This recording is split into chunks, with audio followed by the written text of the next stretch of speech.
बिस्मिल्लाहिर्रहमानिर्रहीम। अस्सलाम वालेकुम। क्लास 10 के मैथ के सवाल अब हम सोल्व करने लगे हैं। एक्सरसाइज हमारे पास 21.1। ठीक है, ये इंपॉर्टेंट सवाल आते हैं, बोर्ड में ये वाले सवाल आते हैं। तो क्वेश्चन नंबर हमने 1 लिखा, 12 divide by x square minus 9। Solution लिखा, सवाल हमने एक मरतबा से दोबारा से लिख दिया। ठीक है, अब नीचे वाले को देखें तो ये ब्रेक हो सकते हैं। ठीक है, यानी इनके फैक्टर बन सकते हैं। अगर फैक्टर बन रहे होंगे तो हम फैक्टर लाजमी बनाएंगे। तो 12 अपनी जगह पर है, x के ऊपर स्क्वायर है, और 9 हम जानते हैं किसके स्क्वायर में ब्रेक हो सकता है, 3 के स्क्वायर में ब्रेक हो सकता है। तो 3 का स्क्वायर वापस लेंगे तो 9 ही आएगा। और हम जानते हैं अगर इस तरह की कंडीशन आ जाए ए स्क्वायर माइनस बी स्क्वायर, तो हमें फार्मूला पता है किसके बराबर होता है, ए प्लस बी और ए माइनस बी के। ठीक है, यहाँ तक हमने काम कर लिया है। 12 अपनी जगह पर है, डिवाइड। अब ए मेरे पास क्या है, x है, प्लस b मेरे पास है 3। इसी तरह a मेरे पास x है और माइनस, और b मेरे पास क्या है 3। यहाँ तक हमने काम कर दिया। अब हम यहाँ पर लिखेंगे अप्लाई पार्शियल फ्रैक्शन। ठीक है, यहाँ पर हम लिख देते हैं अप्लाई पार्शियल फ्रैक्शन। तो हमारे पास सवाल है 12, और इसके डिवाइड में क्या है हमारे पास x प्लस 3। ठीक, और दूसरी वैल्यू है x माइनस 3। यहाँ तक हमने लिख दिया। अब इसको सोल्व करने का तरीका क्या है, यहाँ पर हम लिखेंगे a1, और इसके डिवाइड में हम लिख देंगे x प्लस 3, बीच में आएगा प्लस, फिर यहाँ लिखेंगे a2, और डिवाइड में हमारे पास आ जाएगा x माइनस 3। यहाँ तक हमने काम कर लिया। अब हम इसको मज़ीद सोल्व करते हैं। तो 12 अपनी जगह पर है, और 12 के डिवाइड में क्या है x प्लस 3, और फिर है x माइनस 3, और इक्वल किस तरफ देखें तो ये दो फ्रैक्शन आपस में क्या हो रहे हैं, प्लस।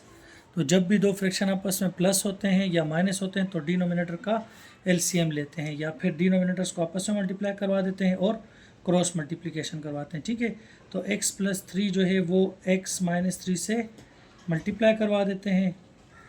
a1 अपनी जगह पर है, ये वाली वैल्यू x माइनस 3 यहाँ डिवाइड में, सामने जाके a1 के साथ क्या हो जाएगी, मल्टीप्लाई हो जाएगी, बीच में प्लस है। ठीक, ये वाली a2 अपनी जगह पर है, और ये वाली वैल्यू x प्लस 3 यहाँ डिवाइड में, सामने जाके क्या हो जाएगा, मल्टीप्लाई हो जाएगा x प्लस 3 के साथ। यहाँ तक हमने काम कर दिया।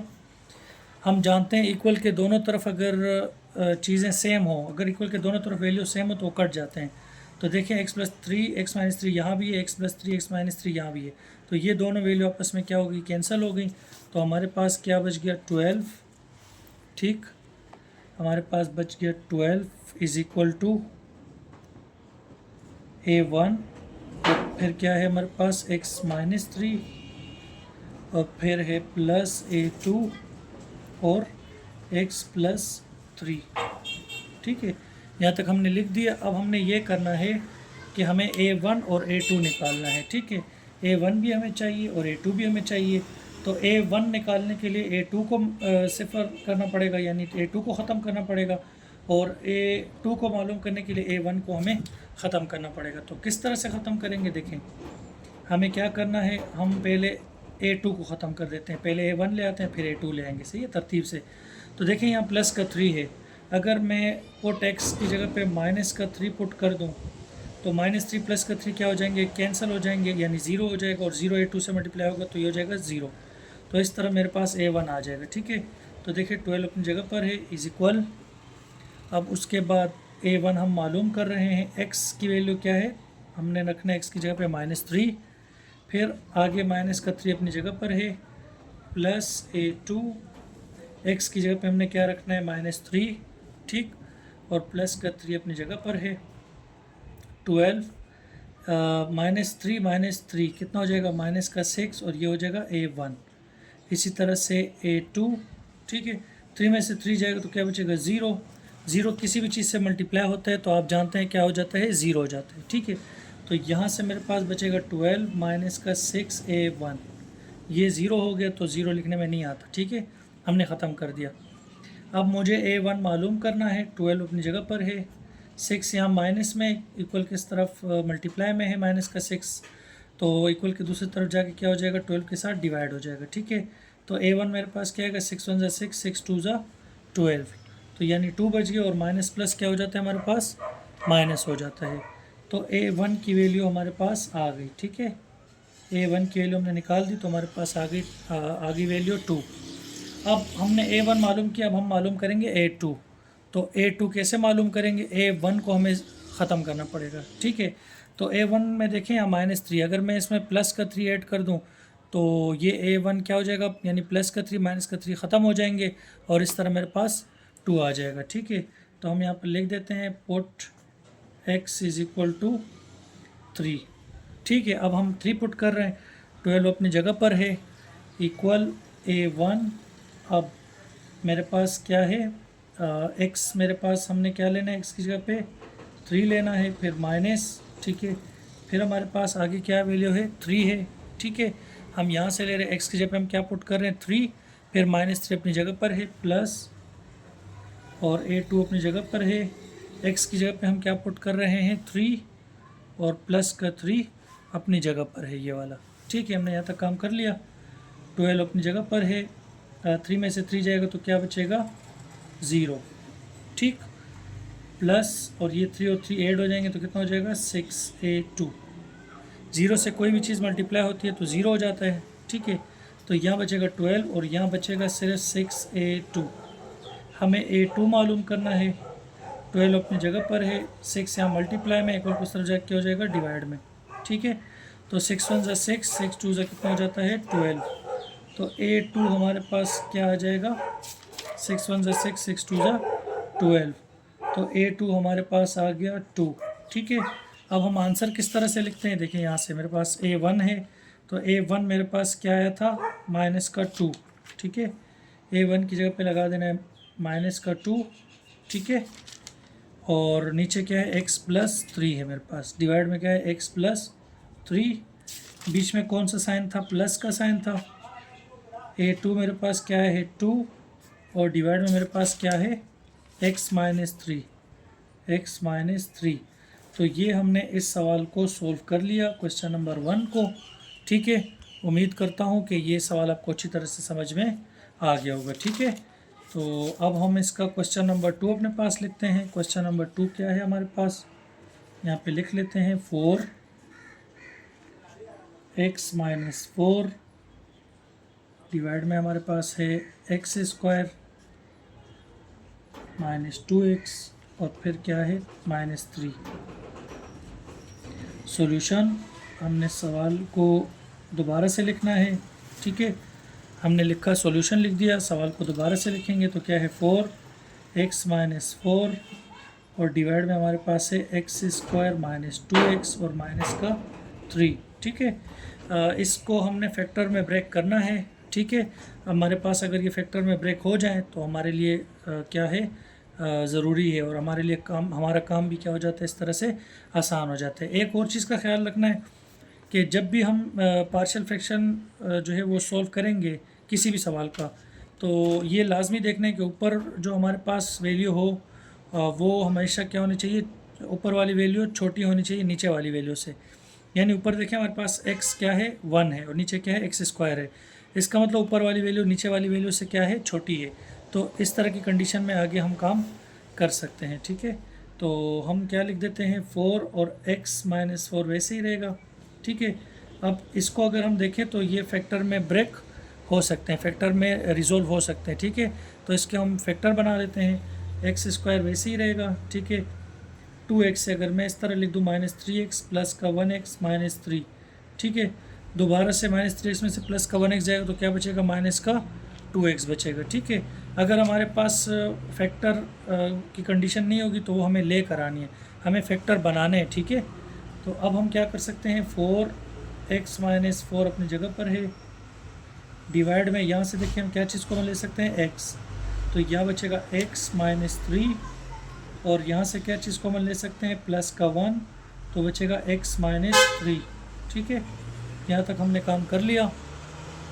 अब देखें x-3 यहाँ भी, x-3 यहाँ भी है, तो इसको हम ले लेते हैं कॉमन, ठीक है। तो हमारे पास क्या है, 4 फिर x-4, ये अपनी जगह पर है, यहाँ से हमारे पास आ जाएगा x-3, और बचा क्या हमारे पास, x+1, ठीक है। यहाँ तक हमने काम कर लिया और उम्मीद करता हूँ कि समझ आ रही होगी, कोई प्रॉब्लम नहीं हो रही होगी, ठीक है। तो अब हमने क्या करना है, अब हमने यहाँ पर लिख देते हैं अप्लाई पार्शियल फ्रैक्शन। ठीक है, हमने पार्शियल फ्रैक्शन को अप्लाई कर देना है। तो किस तरह से अप्लाई होगा, देखें हमारे पास क्या वैल्यू है 4, फिर x माइनस 4 है, डिवाइड में हमारे पास है x माइनस 3 और फिर है x प्लस 1। ठीक है, यहाँ तक हमने काम कर दिया इक्वल। अब हम a1 लेते हैं और उसके नीचे पहले वाले फैक्टर को लिख देंगे x माइनस 3, बीच में प्लस लगाएंगे a2 और इसके डिवाइड में क्या आ जाएगा x प्लस 1 आ जाएगा। ठीक है, यहाँ तक हमने काम कर दिया बिल्कुल क्वेश्चन नंबर 1 की तरह। अब 4x माइनस 4 वैसे ही रहेगा, डिवाइड x माइनस 3 और यहाँ है x प्लस 1। ठीक है, इक्वल। दो फ्रैक्शन जब भी प्लस होंगे आपस में या माइनस होंगी तो डिनोमिनेटर का एलसीएम लेंगे। ठीक है, या फिर इनको आपस में मल्टीप्लाई करवा देंगे, फिर क्रॉस मल्टीप्लाई करवा देते हैं। तो हम क्या कर देते हैं, डिनोमिनेटर को आपस में मल्टीप्लाई करवा देते हैं, x माइनस 3 x प्लस 1, फिर क्रॉस मल्टीप्लाई। a1 अपनी जगह पर है, x प्लस 1 यहाँ डिवाइड में, सामने जाके क्या हो जाएगा, a1 के साथ मल्टीप्लाई हो जाएगा। ठीक है, x प्लस 1 प्लस, ठीक है, इसी तरह a2 अपनी जगह पर है और ये x माइनस 3 यहाँ डिवाइड में, सामने जाके क्या हो जाएगा, a2 के साथ मल्टीप्लाई हो जाएगा, x माइनस 3। यहाँ तक हमने काम कर लिया। अब आप देखें अगर डिनोमिनेटर सेम है तो x माइनस 3 यहाँ भी है, x minus 3 x plus 1, x minus 3 x plus 1 यहाँ भी है, तो डिनोमिनेटर सेम थे, कैंसिल हो गए। तो हमारे पास क्या बच गया, 4x minus 4 is equal a1 x plus 1 plus a2 और फिर हमारे पास है x माइनस 3। अब जिस तरह हमने क्वेश्चन नंबर 1 में काम किया था वही काम करेंगे।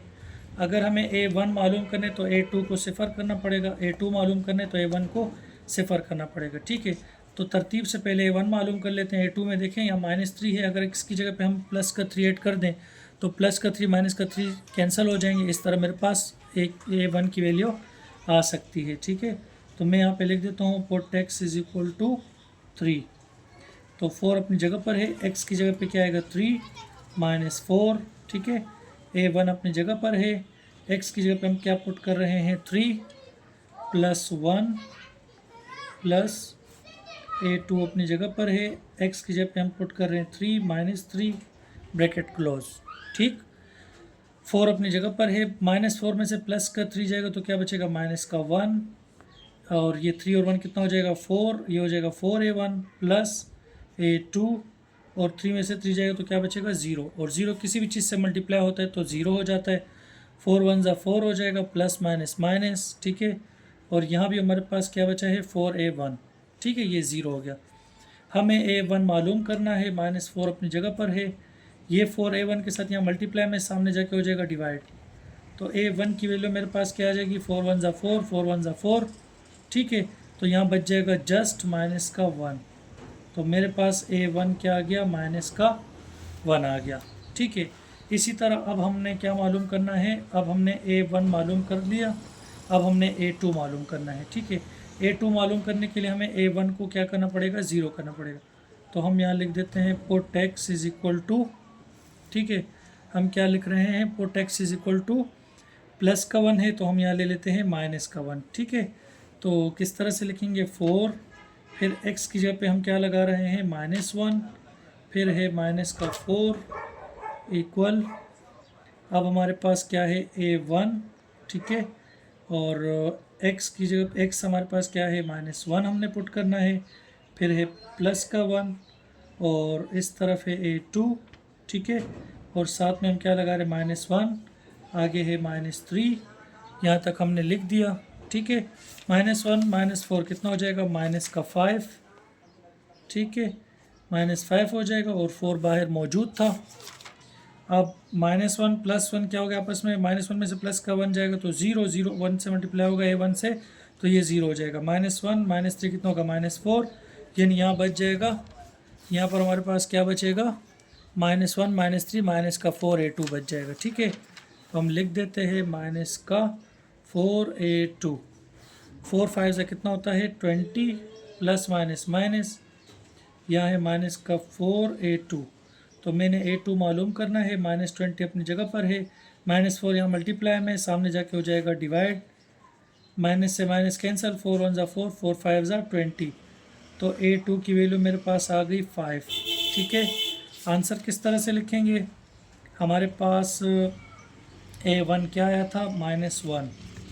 a1 क्या आया था हमारे पास? a1 आया था -1, और उसके डिवाइड में मेरे पास था a1 के डिवाइड में था x माइनस 3। ठीक है, और बीच में क्या है? प्लस का साइन है, प्लस a2 मेरे पास 5 आया है, और 5 के डिवाइड में क्या है? x plus 1। तो इस तरह से हमने अपना क्वेश्चन नंबर 2 सॉल्व कर लिया। ठीक है, तो 2 सवाल हमने सॉल्व कर दिए हैं। अब इसके बढ़ते हैं क्वेश्चन नंबर 3 की तरफ। तो क्वेश्चन नंबर 3 हमारे पास है x²। ठीक है, क्वेश्चन नंबर 3 है x², और फिर उसके बाद है माइनस का 3x और प्लस का 6, डिवाइड में हमारे पास क्या है? x, फिर x माइनस 2। ठीक है, फिर है x माइनस 1। हमने सवाल लिख दिया। ठीक है, अब हम लिख देते हैं सॉल्यूशन। सवाल को हम एक मरतबा से दोबारा से लिख देते हैं। x² माइनस 3x प्लस का 6, डिवाइड में क्या है हमारे पास? x, फिर x माइनस 2, फिर है x माइनस 1। यहाँ तक हमने काम कर लिया। अब मैंने आप लोगों से क्या कहा था? इसको चेक करना पड़ेगा। ठीक है, ऊपर वाली वैल्यू छोटी होनी चाहिए और नीचे वाली वैल्यू बड़ी होनी चाहिए। ऊपर x² है, जबकि नीचे अगर आप देखें यहाँ भी x की पावर 1 है, यहाँ भी x की पावर 1 है, यहाँ भी x की पावर 1 है, लेकिन ये तीनों आपस में मल्टीप्लाई हो रहे हैं। तो इन तीनों को अगर मैं मल्टीप्लाई करूँगा तो मेरे पास क्या आएगा? x³ आएगा। ऊपर क्या है? x² है। इसका मतलब ये है कि ऊपर वाली वैल्यू छोटी है और नीचे वाली वैल्यू क्या है? बड़ी है। तो अब मुझे इसको फैक्टर में ब्रेक करने की भी ज़रूरत नहीं है, क्योंकि ये ऑलरेडी फैक्टर में ब्रेक है। तो मैं इसको जस्ट सॉल्व कर देता हूँ। ठीक है, तो हम यहाँ पर लगा देते हैं अप्लाई पार्शियल फ्रैक्शन। ठीक है, पार्शियल फ्रैक्शन अप्लाई कर देते हैं। सवाल हमारे पास क्या है? x² है माइनस 3x प्लस 6, डिवाइड में हमारे पास है x, फिर है x माइनस 2, फिर है x माइनस 1। यहाँ तक हमने काम कर दिया। ये x अलग से है ब्रैकेट में, x माइनस 2 अलग से है और x माइनस 1 अलग से है, तो इनको अलग अलग लिखना है। ठीक है, तो कैसे लिखेंगे? a1 लिखेंगे, उसके डिवाइड में पहले वाली ब्रैकेट जो होती है वो आती है। ठीक है, x आ जाएगा a1 के नीचे, प्लस यहाँ जितने फैक्टर होंगे उतने ही a1 a2 a3 इस तरह से हम इंक्रीज़ कर सकते हैं। ठीक है, तो फिर हम यहाँ लिखेंगे a2, डिवाइड में हमारे पास यहाँ से क्या है? x माइनस 2 है हमारे पास। ठीक है, फिर प्लस a3, और हमारे पास तीसरा फैक्टर क्या है? x minus 1। ठीक है, 3 फैक्टर थे, तो इसीलिए मैंने क्या किया? a1 a2 और a3 तीनों को अलग अलग करके हमने लिख दिया। ठीक है, यहाँ तक मैंने काम कर लिया। उम्मीद करता हूँ कि यहाँ तक आपको सवाल अच्छी तरह से समझ में आ गया होगा। ठीक है, अब हम क्या कर देते हैं? अब हम ये कर देते हैं कि यहाँ पर देखें तीनों फ्रैक्शन आपस में क्या हो रहे हैं? प्लस। जब भी कोई फ्रैक्शन प्लस होते हैं या माइनस, तो डिनोमिनेटर को आपस में मल्टीप्लाई करवाते हैं, क्रॉस मल्टीप्लिकेशन करवाते हैं। ठीक है, तो ये आपने समझा हुआ है। अब हम हमारे पास जो सवाल है, जो वैल्यू थी वो हम लिख देते हैं।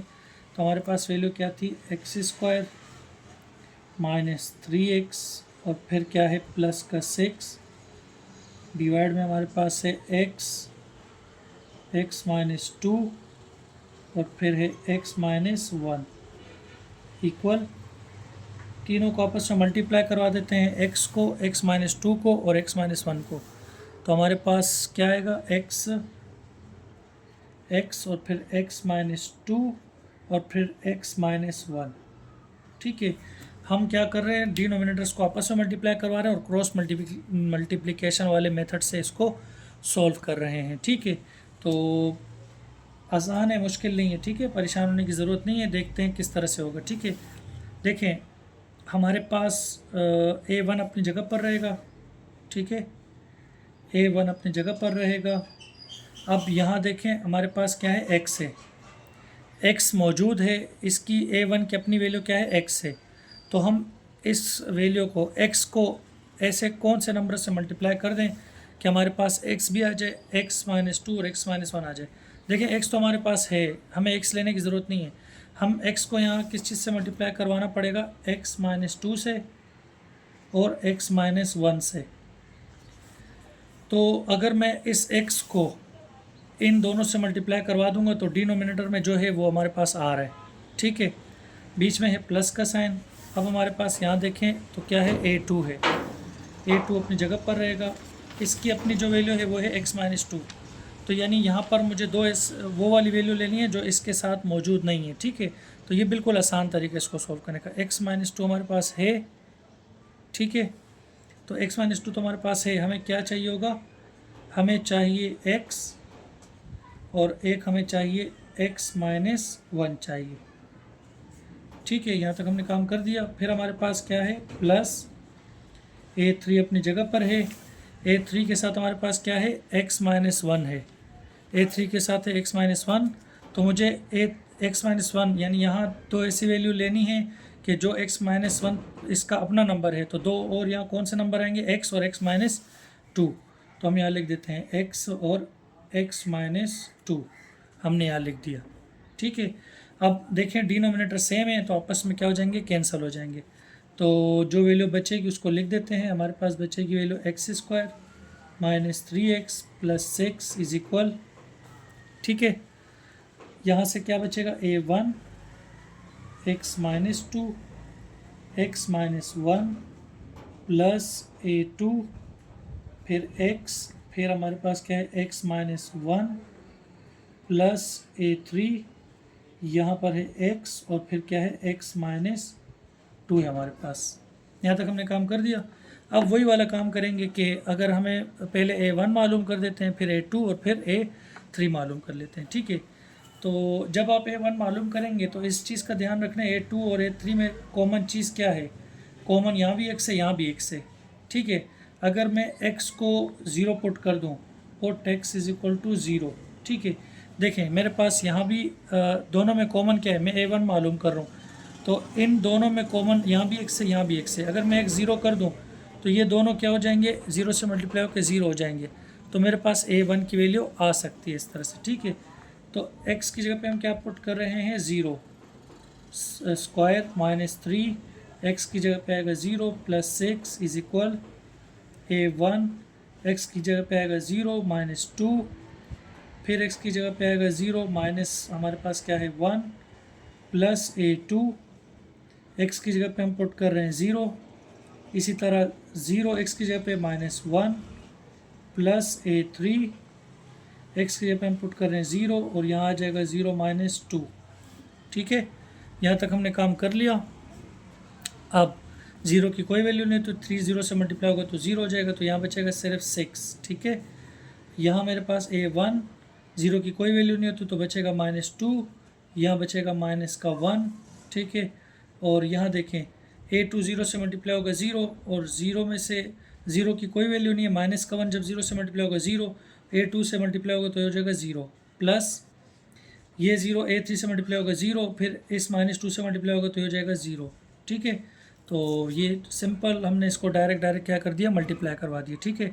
तो यह हमारे पास बचा है 6, ठीक है। और ये मल्टीप्लाई हो रहे हैं माइनस प्लस, 2 1 ज़ा 2, तो ये आ जाएगा 2A1। मुझे A1 मालूम करना है, 6 अपनी जगह पर है, 2 यहाँ मल्टीप्लाई में सामने जाके हो जाएगा डिवाइड। तो A1 की वैल्यू मेरे पास क्या आ जाएगी, 2 1 ज़ा 2, 2 3 ज़ा 6। A1 की वैल्यू क्या आ गई, 3 आ गई, ठीक है।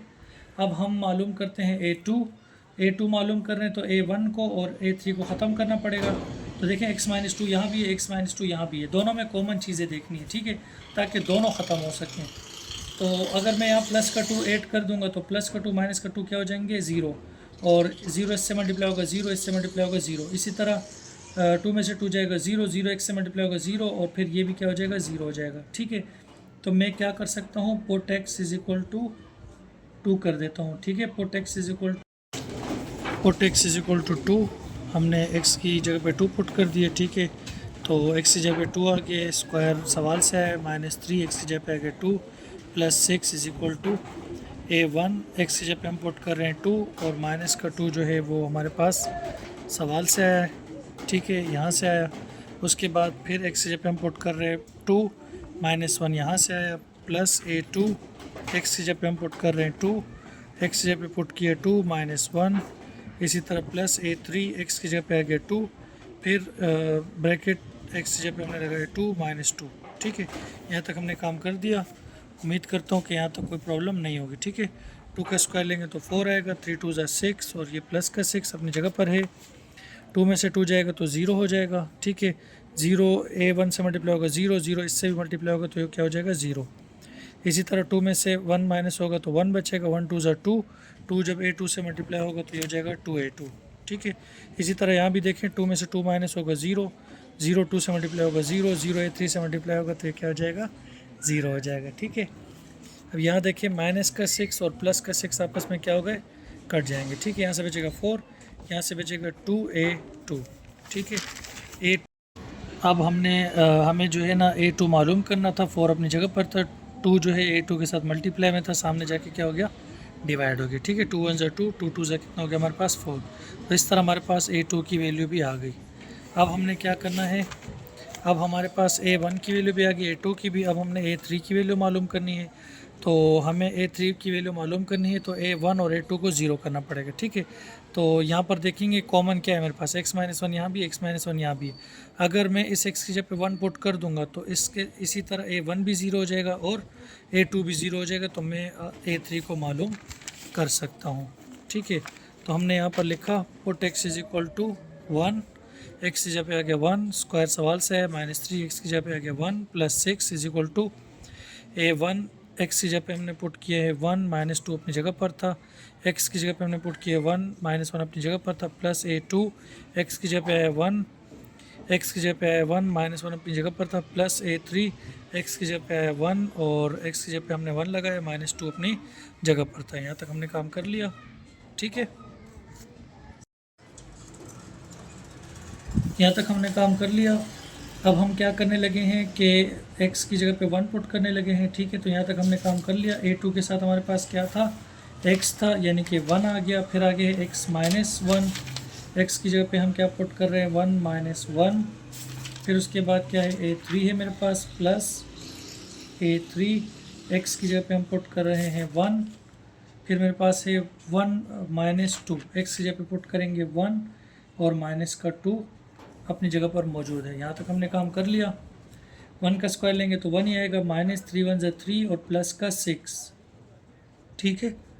अब A1 अपनी जगह पर है, देखें 2 में से 1 जाएगा -1 बचेगा, -1 1 में से 1 जाएगा 0, 0 इससे मल्टीप्लाई होगा 0, 0 इससे मल्टीप्लाई होगा तो 0 हो जाएगा, प्लस 1 में से 1 जाएगा 0, 0 1 से मल्टीप्लाई होगा 0, 0 2 से मल्टीप्लाई होगा तो हो जाएगा 0, प्लस A3 अपनी जगह पर है। -2 में से प्लस का 1 जाएगा, -1 बचेगा, -1 जब 1 से मल्टीप्लाई होगा तो ये हो जाएगा -1, ठीक है। तो देखें 6 और 1 कितना हो जाता है 7, 7 - 3 = यहाँ पर मेरे पास है -1 और फिर क्या है A3।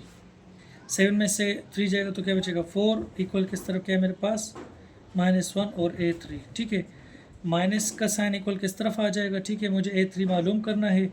माइनस का साइन या मल्टीप्लाई में सामने जाके डिवाइड हो जाएगा और डिवाइड में 1 लिखने में नहीं आता, माइनस का साइन हम ऊपर ले आएंगे तो A3 मेरे पास क्या आ जाएगा -4, ठीक है। यहाँ तक हमने काम कर लिया। अब हम लिख देते हैं आंसर। हमारे पास A1 क्या आया था, A1 आया था 3, ठीक है। A1 3 आया था, उसके डिवाइड में क्या है x, ठीक है, प्लस फिर A2 मेरे पास आया था 2, ठीक है, 2 लिख दिया हमने। उसके डिवाइड में क्या है x - 2 है, प्लस और A3 हमारे पास क्या है -4 और उसके डिवाइड में क्या था x - 1, ठीक है। तो 3 डिवाइड में क्या है x, प्लस 2 डिवाइड में है x - 1, प्लस माइनस क्या हो जाएगा -4 डिवाइड बाई x - 1, ठीक है। तो क्वेश्चन नंबर 3 तक हमने काम कर लिया।